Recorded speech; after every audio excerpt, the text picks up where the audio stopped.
Bahas hal-hal menarik yang mungkin belum Anda ketahui. Pembongkaran tugu loket atau tinggal landas di depan kantor Bupati Nabire. Ini tanggapannya. Kepala Dinas Pekerjaan Umum dan Perumahan Rakyat PUPR Kabupaten Nabire, Martinus Makai, SH. Kita lihat dia punya struktur bangunannya itu, dia sudah mulai rapuh dan tidak layak untuk kita harus biarin, karena di Kabupaten Nabire ini rawan bencana, rawan gempa. Ketika dia gempa goyang, itu bisa dia rubuh. Jadi saya pikir dari sisi umur pembongkaran itu, saya pikir sudah pas waktunya untuk kita bisa bongkar tugu roket. Ya, karena pembangunannya itu kan standar ya 30 tahun lebih. Jadi saya pikir dari sisi umurnya itu sudah waktu untuk kita bongkar dan diganti terkait dengan tugu Nabire hebat dan mengapa kita bongkar tugu roket atau tugu tinggal landas. Ini adalah sebuah kebijakan pemerintah daerah. Pada awalnya lokasi tugu roket itu adalah monumen Dati II Paniai, dan itu sebuah tugu juga, tapi dipindahkan di Jalan Pepera oleh Bupati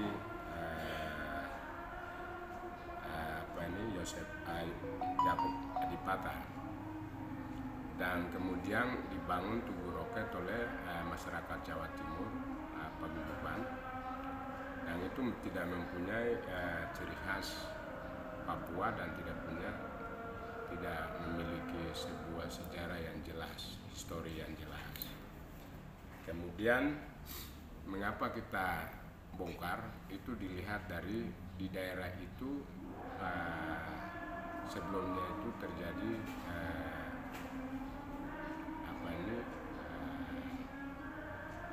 terjadi kecelakaan yang cukup ramai dan juga sampai nyawa pun melayang.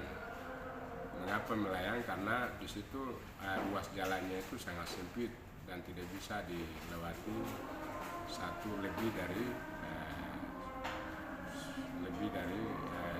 3-4 kendaraan atau 4 kendaraan, sehingga kita mencoba mendesain ulang terkait dengan tubuhnya, sehingga kita memperkecil, sehingga ruas jalannya kita memperlebar, kemudian areal tubuhnya diperkecil dari 19 meter itu kita kasih turun jadi 15 meter dia punya luasannya.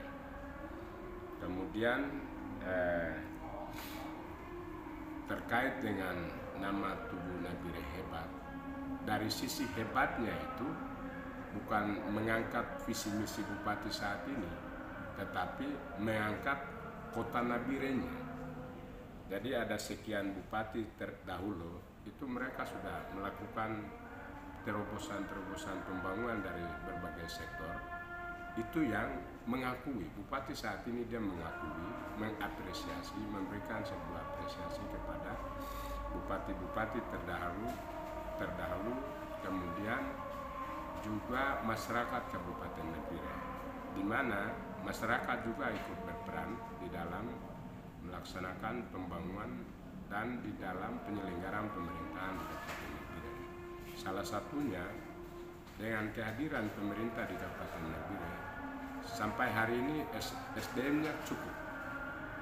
Dengan kehadiran Kabupaten Nabire dia mekarkan beberapa wilayah di atas.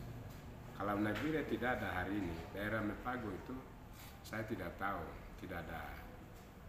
Kemudian terkait dengan pembongkaran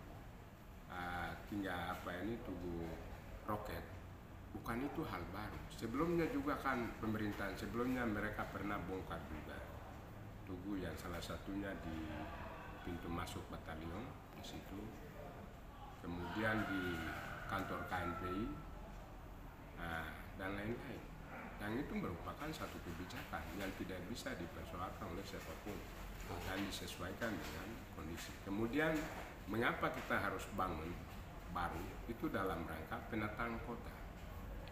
Penataan kota dengan adanya Provinsi Papua Tengah, ibu kota Nabire ibu kota Provinsi Papua di Kabupaten Nabire, maka pemerintah harus melakukan penataan. Orang pemerintah pusat memberikan kepercayaan kepada kita pemerintah daerah. Kita tidak boleh diam, harus melakukan terobosan-terobosan dalam rangka penataan kota. Ke depan kami melalui Dinas PU dan oleh kebijakan Pak Bupati akan melakukan perbaikan beberapa ruas jalan yang rusak. Dan tahun ini juga kami sedang bangun ruas jalan Kusuma Bangsa dengan Sembratulangi.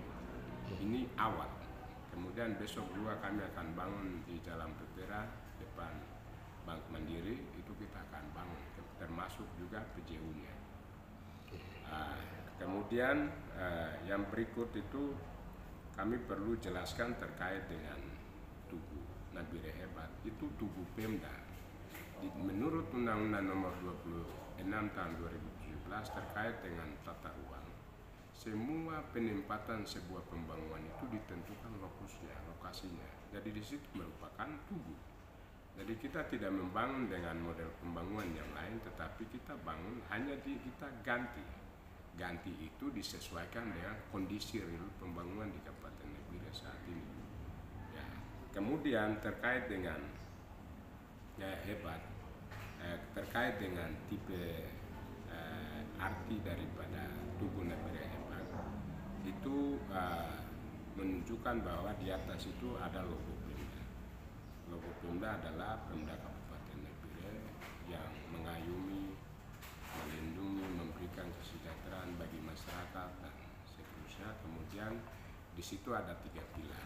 Pilar yang pertama itu terkait dengan pilar agama, kemudian kedua itu pemerintah, ketiga adalah agama.